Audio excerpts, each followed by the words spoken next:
നമ്മൾ ഇനി നോക്കാൻ പോകുന്ന ടോപ്പിക് എന്ന് പറയുന്നത് അനുവാദമാണ്. അനുവാദം എന്ന് വെച്ചാൽ ട്രാൻസ്ലേഷൻ, തർജമ എന്ന് നമ്മൾ മലയാളത്തിൽ പറയും. അപ്പോൾ ഇത് നമ്മൾ എന്തായാലും പഠിക്കേണ്ടിയിരിക്കണം. കാരണം നമുക്ക് Hindi to English, English to Hindi നമുക്ക് ട്രാൻസ്ലേറ്റ് ചെയ്യാനുണ്ട് സെക്കൻഡ് സെമ്മിൽ. അപ്പോൾ അതിനെക്കുറിച്ചിട്ട് ഒരു ഏകദേശ ഐഡിയ നമുക്ക് ഉണ്ടായിരിക്കണം. നമ്മൾ ഒരുപാട് അങ്ങോട്ടും ഇങ്ങോട്ടും സംസാരിക്കും എഴുതുകയൊക്കെ ചെയ്യുന്നുണ്ട് ഹിന്ദിയിൽ. എന്നാലും അത് ട്രാൻസ്ലേറ്റ് ചെയ്യാൻ നമ്മൾ പഠിച്ചിരിക്കണം. അതൊരു അറിവ് തന്നെയാണ്. അപ്പോൾ ഫസ്റ്റ് ഓഫ് ഓൾ ഞാൻ പറയാം, അനുവാദം എന്ന് പറയുന്നത് ഒരു ഏകദേശം ഐഡിയ തരികയാണ്. അനുവാദം എന്ന് പറയുന്നത് അനു അതുപോലെ തന്നെ വധ്, ഈ രണ്ട് ധാതുക്കൾ ചേർന്നിട്ടാണ് അനുവാദം എന്ന് പറയുന്നൊരു വാക്ക് ഉണ്ടായിരിക്കുന്നത്. അനു അല്ലെങ്കിൽ വധ്, ഈ അനുവും വധും ചേർന്നിട്ടാണ് അനുവാദം ഉണ്ടായിരിക്കുന്നത്. അനുവിൻ്റെ മീനിങ് എന്ന് പറയുന്നത് പീച്ചെ അല്ലെങ്കിൽ ബാദ്മേ. അനുവിൻ്റെ മീനിങ് പീച്ചെ യാ ബാദ്മേ, കഴിഞ്ഞിട്ട് എന്നുള്ള മീനിങ്ങാണ് അനുവിന് വരുന്നത്. വധ് എന്ന് വെച്ചാൽ കഹന അല്ലെങ്കിൽ ബോൽന, പറയുക. അപ്പോൾ അനുവാദ് എന്ന് പറഞ്ഞാൽ അതിൻ്റെ ശാബ്ദിക അർത്ഥമാണ് പുനഃ കഥൻ. ഓക്കെ, അനുവാദം എന്ന് പറയുന്നത് അനു വധ്, ഈ രണ്ട് ധാതുക്കളിൽ നിന്നാണ് ഉണ്ടായിരിക്കുന്നത്. അനുവിൻ്റെ മീനിങ് ആണ് അനുവിൻ്റെ മീനിങ് ആണ് പീച്ചെ അല്ലെങ്കിൽ ബാദ്മേ. വധിൻ്റെ മീനിങ് ആണ് ബോൽന അല്ലെങ്കിൽ കഹന. അപ്പോൾ അനുവാദം എന്ന് പറയേണ്ട ശാബ്ദിക അർത്ഥമാണ് പുനഃകഥൻ. പുനഃകഥൻ അല്ലെങ്കിൽ പുനഃകഥൻ എന്ന് വെച്ചാൽ എന്താണ്? ഒരാൾ പറഞ്ഞതിന് ശേഷം വീണ്ടും പറയുക. നമ്മൾ ട്രാൻസ്ലേറ്റ് ചെയ്യുമ്പോൾ നമുക്കറിയാം ഒരു കാര്യമാണ്, അത് നമ്മൾ വീണ്ടും വേറൊരു ഭാഷയിലേക്ക് മാറ്റുകയാണ് ചെയ്യുന്നത്. അപ്പോൾ അതാണ് അനുവാദം എന്ന് പറയുന്നത്. അപ്പോൾ അനുവാദത്തിൻ്റെ ഏകദേശ ഐഡിയ മനസ്സിലാക്കി വയ്ക്കുക. പുനഃകഥൻ എന്നാണ് അതിൻ്റെ വേറൊരു ശാബ്ദിക അർത്ഥം എന്ന് വേണമെങ്കിൽ നമുക്ക് പറയാം. അനുവാദം എന്ന് വെച്ചാൽ പുനഃകഥനാണ്, ഒന്ന് പറഞ്ഞതിന് ശേഷം വീണ്ടും പറയുക, അതാണ് അനുവാദ്. ഈ അനുവാദം ചെയ്യാൻ നമുക്കൊരാൾ ആവശ്യമാണ്, അല്ലേ? ഈ അനുവാദം ചെയ്യുന്ന ആളെയാണ് നമ്മൾ അനുവാദക് എന്ന് പറയുന്നത്. അനുവാദം ചെയ്യുന്ന ആളെ അനുവാദക് എന്ന് പറയുന്നു. അനുവാദ് കർനെ വാലേക്കോ അനുവാദക് കഹത്തെ ഹെ. അനുവാദം ചെയ്യുന്ന ആളെയാണ് അനുവാദക് എന്ന് പറയുന്നത്. പിന്നെ അനുവാദം ചെയ്യാൻ നമുക്ക് മിനിമം 2 ഭാഷകളെങ്കിലും ആവശ്യമാണ്. അനുവാദം ചെയ്യാൻ ഹമേ 2 ഭാഷാओं की ज़रूरत है. एक तो स्रोत भाषा, दूसरी लक्ष्य भाषा. अनुवाद करने के लिए 2 भाषाओं की ज़रूरत है. एक तो स्रोत भाषा यानी कि सोर्स लैंग्वेज, ओरिजिनल लैंग्वेज, और दूसरी लक्ष्य भाषा है यानी कि टारगेट लैंग्वेज. ഓക്കെ, അപ്പോൾ അനുവാദം ചെയ്യണമെങ്കിൽ മിനിമം 2 ഭാഷകളെങ്കിലും വേണം. നമുക്കറിയാം അനുവാദം എന്ന് വെച്ചാൽ 2 ഭാഷകൾ ആവശ്യമാണ്. അപ്പോൾ ആ മെയിനായിട്ട് ആ സാമഗ്രി, പാഠ്യസാമഗ്രി ഏത് ഭാഷയിലാണ് കിടക്കുന്നത് അതാണ് സ്രോത ഭാഷ അല്ലെങ്കിൽ സോഴ്സ് ലാംഗ്വേജ് അല്ലെങ്കിൽ ഒറിജിനൽ ലാംഗ്വേജ് എന്ന് പറയുന്നത്.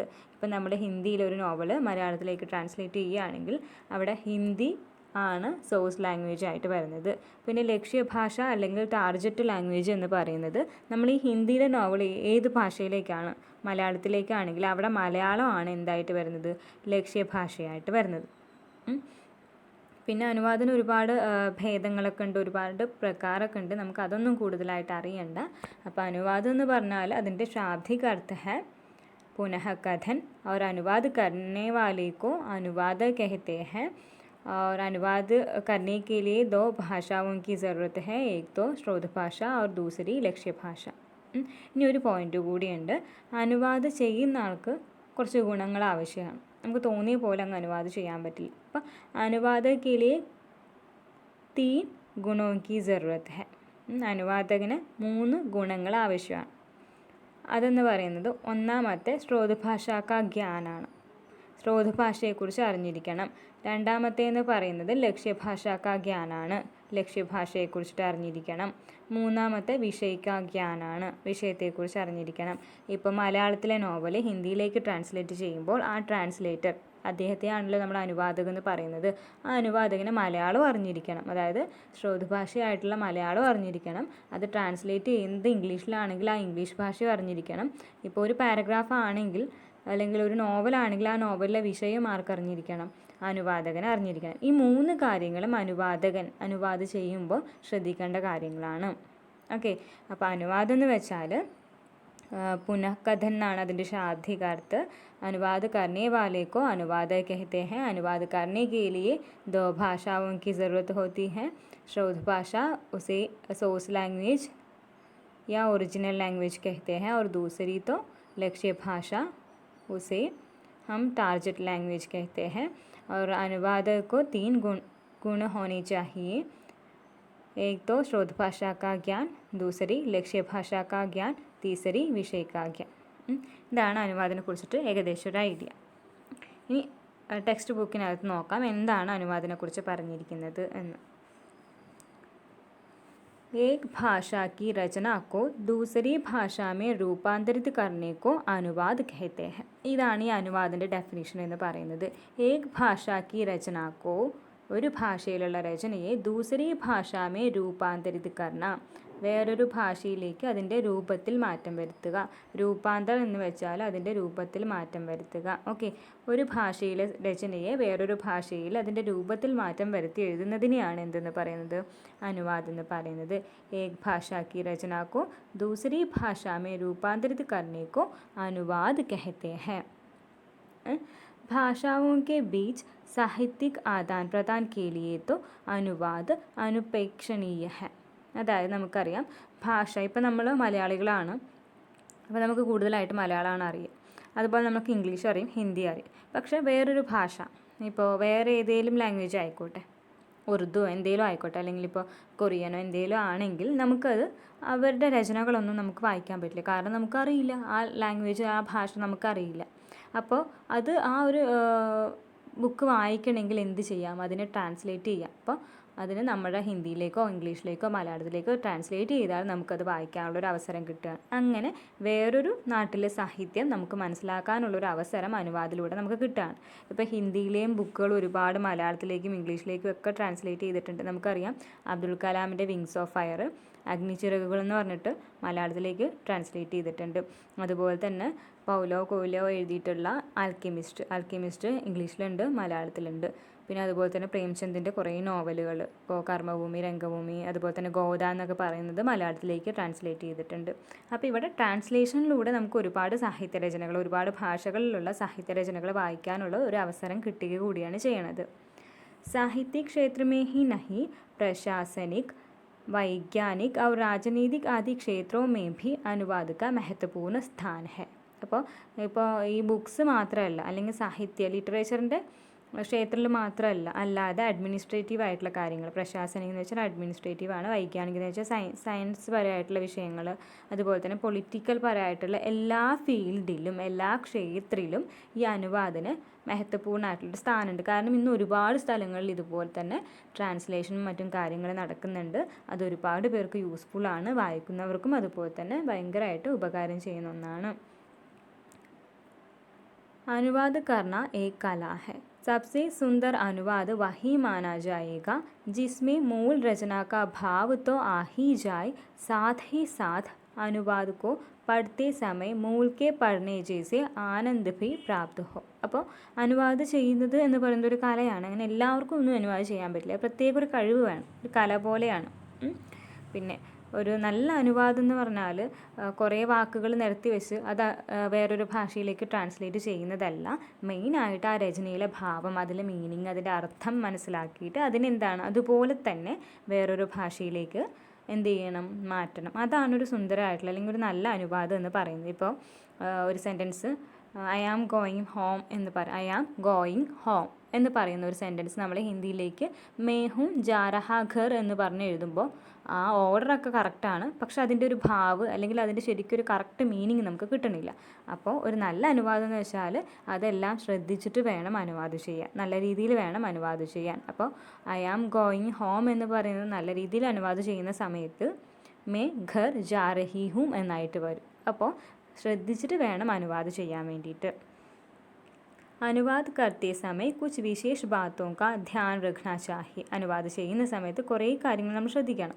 തോന്നിയ പോലെ നമ്മൾ എഴുതുന്ന പോലെ ഒന്നും ചെയ്യാൻ പറ്റില്ല. അനുവാദത്തിന് അതിൻ്റേതായ കുറച്ച് കാര്യങ്ങൾ നമ്മൾ ശ്രദ്ധിക്കേണ്ടിയിരിക്കുന്നു. अनुवाद में मूल शब्दों का अनुवाद भले ही न हो, पर मूल भावों का अनुवाद आवश्यक है. അപ്പോൾ മുമ്പ് പറഞ്ഞ പോലെ തന്നെ അതിൻ്റെ എല്ലാ വാക്കുകളും അതുപോലെ പകർത്തി വേറൊരു ഭാഷയിലേക്ക് ആക്കുകയല്ല ചെയ്യേണ്ടത്, ശരിക്കും അതിൻ്റെ ഭാവം മനസ്സിലാക്കുക. അപ്പോൾ നമ്മൾ ആ ഐ ആം ഗോയിങ് ഹോം എന്ന് പറയുന്നതിൻ്റെ വേർഡ്സ് മനസ്സിലാക്കിയിട്ട് അത് മാത്രം ട്രാൻസ്ലേറ്റ് ചെയ്തുകൊണ്ട് കാര്യമില്ല, അതിൻ്റെ ഭാവം, അതിൻ്റെ അർത്ഥം മനസ്സിലാക്കിയിട്ട് വേണം എന്ത് ചെയ്യാൻ വേണ്ടിയിട്ട്, ട്രാൻസ്ലേറ്റ് ചെയ്യാൻ വേണ്ടിയിട്ട്. मुहावरों का अनुवाद जहाँ तक हो सके സമാനാർത്ഥി മുഹാവരോ മേ കർണ ഉചിത് ഹോക.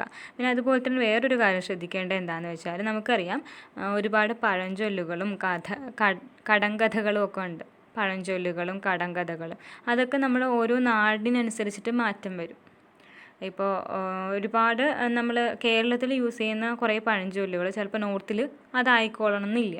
അപ്പം നമ്മളിങ്ങനെ കടങ്കഥകളും പഴഞ്ചൊല്ലുകളും വരുന്ന ഒരു ബുക്ക് അല്ലെങ്കിൽ ഒരു രചനയിൽ അത് വരുന്നുണ്ടെങ്കിൽ ട്രാൻസ്ലേറ്റ് ചെയ്യുന്ന സമയത്ത് അത് ആ നാടിന് ആപ്റ്റായിട്ട് വരുന്ന രീതിയിൽ വേണം ട്രാൻസ്ലേറ്റ് ചെയ്യാൻ വേണ്ടിയിട്ട്. അതും ശ്രദ്ധിച്ചിട്ട് വേണം ചെയ്യാൻ. കടങ്കഥകളും അതുപോലെ തന്നെ പഴഞ്ചൊല്ലുകളും ലോകോക്തിയും മുഹാവരയൊക്കെ ട്രാൻസ്ലേറ്റ് ചെയ്യുമ്പോൾ. പിന്നെ शब्द संयोजन और वाक्य रचना का क्रम भी मूल वाक्य जैसा ही हो तो अच्छा होगा. അതുപോലെ തന്നെ ഈ വേർഡ്സ് അല്ലെങ്കിൽ വാക്യങ്ങൾ അതുപോലെ അങ്ങ് അടുക്കി പെറുക്കി വെക്കാതെ ശരിക്കും അതിൻ്റെ എന്ത് മനസ്സിലാക്കുക, അതിൻ്റെ ഭാവം മനസ്സിലാക്കുക, അതിൻ്റെ അർത്ഥം മനസ്സിലാക്കുക, എന്നിട്ട് എന്ത് ചെയ്യുക, അനുവാദം ചെയ്യുക. अनुवाद को इस बात का ध्यान रखना चाहिए कि अनुवाद किसी बात की व्याख्या नहीं है. അപ്പോൾ അനുവാദം ചെയ്യുമ്പോൾ വേറെ ഒരു കാര്യം ശ്രദ്ധിക്കേണ്ടത് എന്താണെന്ന് വെച്ചാൽ, അനുവാദം എന്ന് വെച്ചാൽ ഏത് രചന വായിച്ചിട്ട് അതിനെ വ്യാഖ്യ ചെയ്ത് എക്സ്പ്ലെയിൻ ചെയ്ത് എഴുതുന്നതല്ല അനുവാദം. अनुवाद को मूल रचना का अनुवाद मात्र करना चाहिए, उसमें कुछ घटाने बढ़ाने का अधिकार उसे नहीं होता. അപ്പോൾ അനുവാദം ചെയ്യുന്ന ഒരാൾ വേറൊരു കാര്യം കൂടി ശ്രദ്ധിക്കണം. മൂലരചനയിൽ എന്താണോ പറഞ്ഞിരിക്കുന്നത് അതിൻ്റെ ഭാവം മാത്രം അനുവാദം ചെയ്യുക. ആ പറഞ്ഞിരിക്കുന്നതിൽ നിന്ന് കുറച്ച് കൂട്ടാനോ അല്ലെങ്കിൽ കുറയ്ക്കാനോ ഉള്ള അവകാശം അനുവാദകനില്ല. ഇതൊക്കെ ശ്രദ്ധിച്ചിട്ട് വേണം എന്ത് ചെയ്യാൻ വേണ്ടിയിട്ട്, അനുവാദം ചെയ്യാൻ വേണ്ടിയിട്ട്. एक सफल अनुवादक के लिए स्रोत भाषा और लक्ष्य भाषा दोनों का सम्यक ज्ञान आवश्यक है. അപ്പോൾ അനുവാദം ചെയ്യുന്ന ഒരാൾക്ക് ഈ ഒറിജിനൽ ലാംഗ്വേജ്, സോഴ്സ് ലാംഗ്വേജ്, സ്രോത് ഭാഷയുടെയും അതുപോലെ തന്നെ ലക്ഷ്യഭാഷ ടാർജറ്റ് ലാംഗ്വേജിൻ്റെയും അറിവ് ആവശ്യമാണ്. सरकारी आदेशों, प्रपत्रों और विधेयकों आदि के अनुवाद में विशेष सावधानी बरतनी चाहिए, नहीं तो अर्थ का अनर्थ हो सकता है. ഇപ്പോൾ നമുക്ക് ബുക്സൊക്കെ ട്രാൻസ്ലേറ്റ് ചെയ്യുമ്പോൾ വലിയ ബുദ്ധിമുട്ട് ഫീൽ ചെയ്യില്ല. പക്ഷേ ഈ സർക്കാർ ഓഫീസിൽ വരുന്ന ആദേശം, ഇൻഫർമേഷൻ സർക്കുലർ അല്ലെങ്കിൽ ബില്ല്, അതെല്ലാം തന്നെ നമ്മൾ അനുവാദം ചെയ്യുമ്പോൾ എന്തായിക്കോട്ടെ, ലെറ്ററൊക്കെ ഒരുപാട് വരും, അതെല്ലാം അനുവാദം ചെയ്യുന്ന സമയത്ത് എന്ത് ചെയ്യണം, ശ്രദ്ധിക്കണം. കാരണം ശരിയായിട്ടുള്ള മീനിങ് വന്നില്ലെങ്കിൽ അത് ഭയങ്കര പ്രശ്നമാവും. ഇങ്ങനെയുള്ള കാര്യം സാഹിത്യത്തിൽ ഒരുപാട് അങ്ങ് വരില്ലെങ്കിലും, കാരണം സാഹിത്യത്തിൽ നമുക്കറിയാം ഒരു വാക്കിന് ഒരുപാട് പര്യായ പദങ്ങളും മറ്റുമുണ്ട്. അപ്പോൾ നമുക്കത് എന്ത് വേണമെങ്കിലും യൂസ് ചെയ്യാം. പക്ഷേ ഇങ്ങനെയുള്ള ഫീൽഡുകളിൽ അതിനാണ് നമ്മൾ പാരിഭാഷിക് ശബ്ദാവലി പഠിക്കുന്നത്, ടെക്നിക്കൽ ടെർമിനോളജി പഠിക്കുന്നത്. ചില വാക്കുകൾ സൂക്ഷിച്ചുപയോഗിച്ചില്ലെങ്കിൽ അർത്ഥം മാറിപ്പോയി അനർത്ഥമായിട്ട് മാറും. അപ്പോൾ അനുവാദം ചെയ്യുമ്പോൾ ഇതെല്ലാം ശ്രദ്ധിച്ചിട്ട് വേണം അനുവാദകന് അനുവാദം ചെയ്യാൻ വേണ്ടിയിട്ട്, ട്രാൻസ്ലേറ്റ് ചെയ്യാൻ വേണ്ടിയിട്ട്.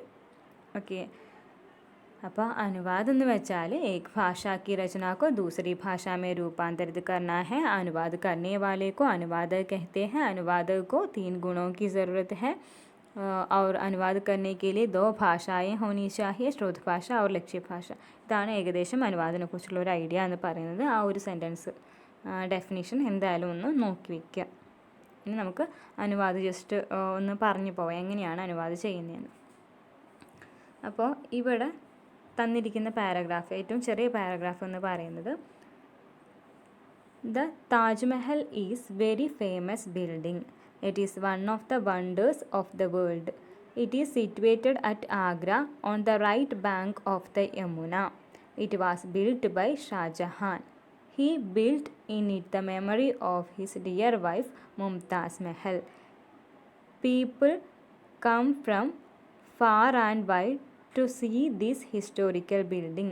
It is very pleasant to see it in the rainy season when the scenery on all sides is very beautiful.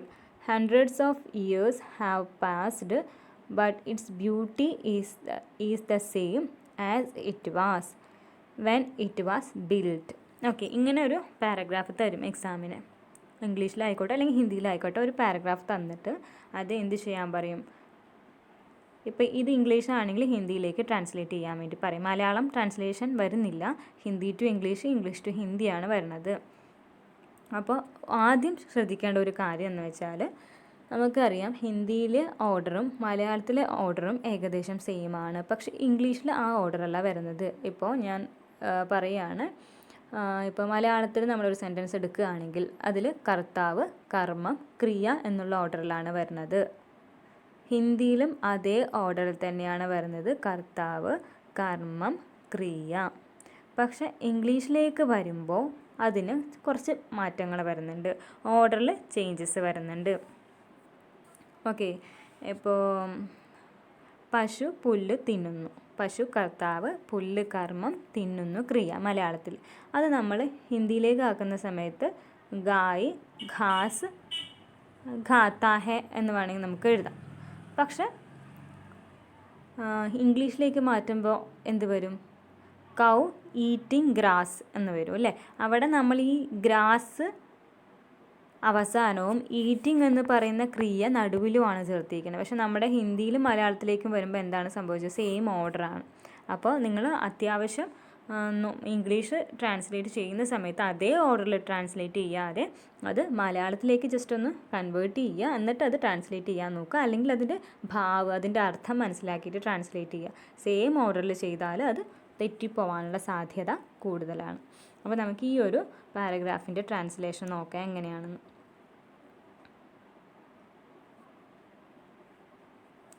The Taj Mahal is very famous building എന്നാണ് ഫസ്റ്റ് സെൻറ്റൻസ്. അപ്പോൾ നോക്കുക, താജ്മഹൽ എന്താണ്, ഇവിടെ താജ്മഹൽ ഭയങ്കര പ്രസിദ്ധമായിട്ടുള്ള ഒരു ബിൽഡിംഗ് ആണ്, ഒരു കെട്ടിടമാണ് എന്നാണ് നമ്മൾ മലയാളത്തിൽ മനസ്സിലാക്കുന്നത് അതിൻ്റെ മീനിങ്. അപ്പോൾ അതിനെ നമ്മൾ ഹിന്ദിയിലേക്ക് ട്രാൻസ്ലേറ്റ് ചെയ്യുമ്പോൾ താജ്മഹൽ അത്യന്ത് പ്രസിദ്ധ ഇമാരത്ത് ഹെ. താജ്മഹൽ അത്യന്ത് പ്രസിദ്ധ ഇമാരത്ത് ഹെ. ഇമാരത്ത് എന്ന് വെച്ചാൽ ബിൽഡിംഗ് ആണ്. ഇപ്പോൾ ഇമാരത്ത് നമുക്ക് കിട്ടിയില്ലെങ്കിൽ അതിന് പകരം നമുക്ക് മക്കാൻ എന്ന് യൂസ് ചെയ്യാം, തെറ്റില്ല. അതുപോലെ തന്നെ ഭവൻ എന്ന് യൂസ് ചെയ്യാം, തെറ്റില്ല. കാരണം നമുക്ക് എന്താണ്, ഒരു വാക്കിന് ഒരുപാട് പര്യായ പദങ്ങളുണ്ട്. അപ്പോൾ നമുക്കത് അവിടെ ആപ്റ്റായിട്ട് ഏതാണോ തോന്നുന്നത്, അപ്പോൾ നമുക്ക് എന്താണോ തോന്നുന്നത് അത് എഴുതാം. അപ്പോൾ താജ്മഹൽ അത്യന്ത് പ്രസിദ്ധ ഇമാരത്ത് ഹെ, പ്രസിദ്ധ ഫേമസ് എന്നുള്ള ഇതിൻ്റെയാണ്. അപ്പോൾ വെരി എന്ന് പറയുന്നതാണ് അത്യന്ത്. അത്യന്ത് മാറ്റിയിട്ട് നമുക്ക് ബഹുത്ത് ചേർത്താലും പ്രശ്നം വരുന്നില്ല. അപ്പോൾ ആദ്യം വാക്കുകളുടെ ഹിന്ദി കിട്ടുമോയെന്ന് നോക്കുക, എന്നിട്ട് ജസ്റ്റ് അത് ഓർഡർ ആക്കാൻ നോക്കുക. എന്നിട്ട് മലയാളത്തിൽ അതിൻ്റെ മീനിങ് മനസ്സിലാക്കി വയ്ക്കുക. ജസ്റ്റ് എന്നിട്ട് ഹിന്ദിയിലേക്ക് ട്രാൻസ്ലേറ്റ് ചെയ്യുമ്പോൾ അതിൻ്റെ ഒരു ക്രമം ശരിയായിട്ട് വരുന്നുണ്ടോ എന്ന് നോക്കിയിട്ട് വേണം ട്രാൻസ്ലേറ്റ് ചെയ്യാൻ വേണ്ടിയിട്ട്. അപ്പോൾ the Taj Mahal is very famous building എന്ന് പറയുന്നതിൻ്റെ ട്രാൻസ്ലേഷൻ താജ്മഹൽ അത്യന്ത് പ്രസിദ്ധ ഇമാരത്ത് ഹെ. അതുപോലെ തന്നെ it is one of the wonders of the world. ലോകാത്ഭുതങ്ങളിൽ ഒന്നാണ് എന്നാണ് പറഞ്ഞിരിക്കുന്നത്. ഇത് ലോകാത്ഭുതങ്ങളിൽ ഒന്നാണ്. അപ്പോൾ നമുക്ക് വേൾഡൊക്കെ അറിയാം, സൻസാറിനോ ലോകെന്നോ എന്ത് ലോകെന്നോ എന്ത് വേണേലും എടുക്കാം. വണ്ടേഴ്സ് നമ്മളിങ്ങനെ വണ്ടർ അടിച്ചിരിക്കും. അപ്പോൾ അങ്ങനെയുള്ള ചില വാക്കുകൾ കിട്ടുമോ നന്നായിട്ട് നോക്കുക. അപ്പോൾ ഇവിടെ വണ്ടേഴ്സ് എന്ന് പറയുന്നത്, അല്ലെങ്കിൽ വണ്ടർ എന്ന് പറയുന്നത് ആശ്ചര്യമാണ്. വണ്ടേഴ്സ് ആശ്ചര്യവും. ഓക്കെ, അപ്പോൾ it is one of the wonders of the world എന്ന് പറയുന്നതിൻ്റെ ഹിന്ദി അനുവാദ് യഹ സൻസാർ കെ ആശ്ചര്യോ മേ സെ ഏക് ഹെ. വൺ ഓഫ് ദ एक है. Okay, it is one of the wonders of the world. यह संसार के आश्चर्यों में से एक है.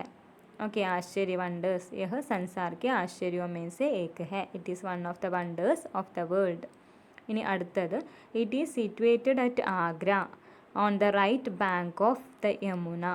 ഇത് സ്ഥിതി ചെയ്യുന്നത് ആഗ്രയിലെ യമുന നദിയുടെ എവിടെയാണ്, ലെഫ്റ്റ് സൈഡിൽ, റൈറ്റ് സൈഡിലുള്ള തീരത്താണ് ഈ ഒരു താജ്മഹൽ സ്ഥിതി ചെയ്യുന്നത്.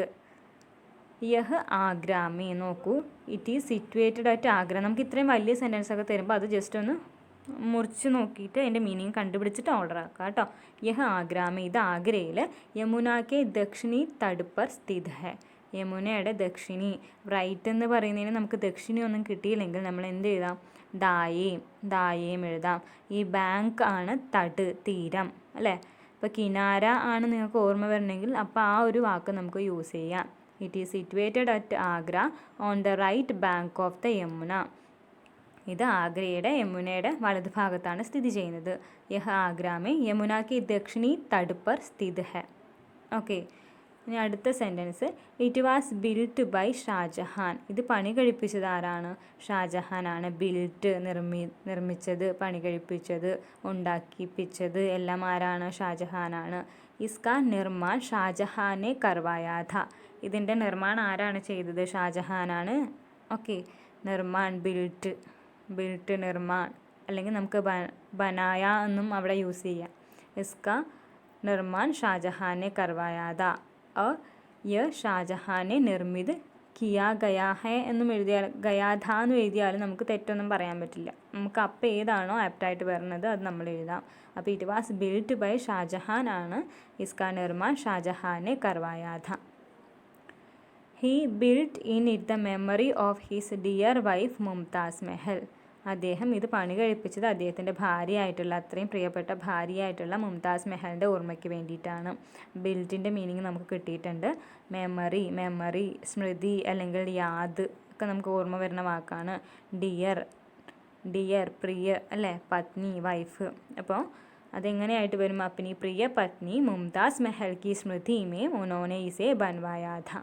ഓക്കെ, തൻ്റെ പ്രിയപ്പെട്ട ഭാര്യയായിട്ടുള്ള മുംതാസ് മെഹലിൻ്റെ ഓർമ്മയ്ക്ക് വേണ്ടിയിട്ടാണ് അദ്ദേഹം ഇത് പണി കഴിപ്പിച്ചത്. ഓക്കെ, മലയാളം മീനിങ് എടുക്കുമ്പോൾ ആ ഒരു ഓർഡർ തന്നെയാണ് വരുന്നത്. അപ്പോൾ അങ്ങനെ നോക്കിയിട്ട് വേണം ട്രാൻസ്ലേറ്റ് ചെയ്യാൻ വേണ്ടിയിട്ട്.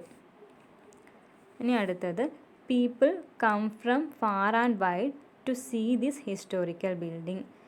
ഈ ഹിസ്റ്റോറിക്കൽ ബിൽഡിംഗ്, ഈ ഒരു ചരിത്രപ്രസിദ്ധമായിട്ടുള്ള ബിൽഡിംഗ് കാണാൻ വേണ്ടിയിട്ട് ആൾക്കാർ ദൂരത്ത് നിന്നൊക്കെ വരണുണ്ട് എന്നാണ് അതിൻ്റെ മീനിങ്. അതെങ്ങനെ ഹിന്ദിയിലേക്ക് ട്രാൻസ്ലേറ്റ് ചെയ്യും? ഇസ് ഐതിഹാസിക് ഇമാരത്ത്. നോക്കൂ, ഐതിഹാസിക് എന്ന് വെച്ചാൽ ഹിസ്റ്റോറിക്കലാണ്. ബിൽഡിങ്ങിന് നമ്മൾ ആദ്യം കണ്ട് ഇമാരത്ത് എഴുതാം, മക്കാൻ എഴുതാം, ഭവൻ എഴുതാം. ഓക്കെ, ഇസ് ഐതിഹാസിക് ഇമാരത്ത് കോ ദേഖ്നെ കെ ലിയെ, കാണാൻ വേണ്ടിയിട്ട്. ടു സീ, ദേഖ്നെ കെ ലിയെ. ഫാർ ആൻഡ് വൈഡ് എന്ന് പറയുന്നതിൻ്റെ ട്രാൻസ്ലേഷൻ ദൂരത്ത് നിന്നും. ओके, दूर दूर से लोग आते हैं. इस ऐतिहासिक इमारत को देखने के लिए दूर दूर से लोग आते हैं. It is very pleasant to see it in the rainy season when the scenery on all sides is very beautiful. അതായത് ഈ മഴക്കാലത്ത്, റെയിനി സീസണിൽ, മഴക്കാലത്ത് ഇതിൻ്റെ സീനറി, എല്ലാ സൈഡിൽ നിന്നും ഇതിൻ്റെ സീനറി കാണാൻ ഭയങ്കര ഭംഗിയാണ്. അത് നമുക്ക് ആനന്ദം തരുന്നതാണ് എന്നാണ് ഇതിൻ്റെ മീനിങ്, മലയാളം മീനിങ്. അപ്പോൾ ഇത് എന്ത് എഴുതാം? റെയിനി സീസൺ, വർഷാ ഋതു, ബാരിഷ് കി മൗസം ഒക്കെ ശരിയാണ്. പിന്നെ സീനറി, ദൃശ്യ, ബ്യൂട്ടിഫുൾ, സുന്ദർ, പ്ലസൻറ്റ്, ആനന്ദദായക്, ആനന്ദ് ദേനേവാല ഒക്കെ നമുക്ക് യൂസ് ചെയ്യാവുന്നതാണ്. അപ്പോൾ വർഷാ ഋതുമേ, മഴക്കാലത്ത്, ജബ് ചാരോ ഓർക്കെ ദൃശ്യ, അതായത് 4 ഭാഗത്തു നിന്നുള്ള, എല്ലാ ഭാഗത്തു നിന്നുള്ള ദൃശ്യ, ആ ഒരു സീനറി അതീവ് സുന്ദർ ഹോത്തെ ഹെ, കാണാൻ നല്ല സുന്ദരമാണ്. തബ് ഇസേ ദേഖ്ന അത്യന്ത് ആനന്ദദായക് ഹോത്താ ഹെ, ആ സമയത്ത് ഇത് കാണാൻ നല്ല ആനന്ദം, നല്ല ഹാപ്പിനെസ് ആണ്, നല്ല പ്ലസൻ്റ് ആണ് ഇത് കാണാൻ വേണ്ടിയിട്ട്. അപ്പോൾ it is very pleasant to see it in the rainy season when the scenery on all sides is very beautiful. वर्षा ऋतु में जब चारों ओर के दृश्य अतीव सुंदर होते हैं तब इसे देखना अत्यंत आनंददायक होता है. ഇനി അവസാനത്തെ സെൻറ്റൻസ് ആണ്. Hundreds of years have passed but its beauty is the same as it was when it was built. അതായത് 100 കണക്കിന് വർഷങ്ങൾ കഴിഞ്ഞു, പക്ഷേ അതിൻ്റെ ഭംഗി ഇപ്പോഴും അതുപോലെ തന്നെയുണ്ട്. എങ്ങനെ?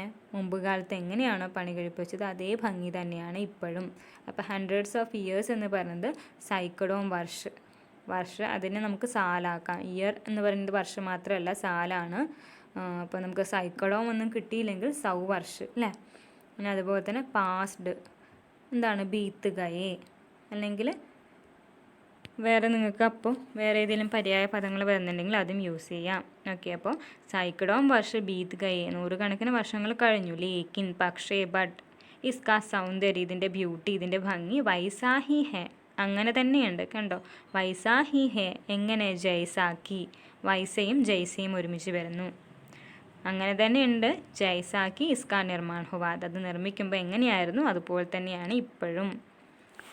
ഓക്കെ, ഇനി ട്രാൻസ്ലേറ്റ് ചെയ്തതൊന്ന് വായിച്ച് നോക്കാം. ताजमहल अत्यंत प्रसिद्ध इमारत है। यह संसार के आश्चर्यों में से एक है। यह आगरा में यमुना के दक्षिणी तट पर स्थित है। इसका निर्माण शाहजहां ने करवाया था। अपनी प्रिय पत्नी मुमताज़ महल की स्मृति में उन्होंने इसे बनवाया था। इस ऐतिहासिक इमारत को देखने के लिए दूर दूर से लोग आते हैं। वर्षा ऋतु में जब चारों ओर के दृश्य अति सुंदर होते हैं, तब इसे देखना अत्यंत आनंददायक होता है। सैकड़ों वर्ष बीत गए, लेकिन इसका सौंदर्य वैसा ही है जैसा कि इसका निर्माण हुआ था।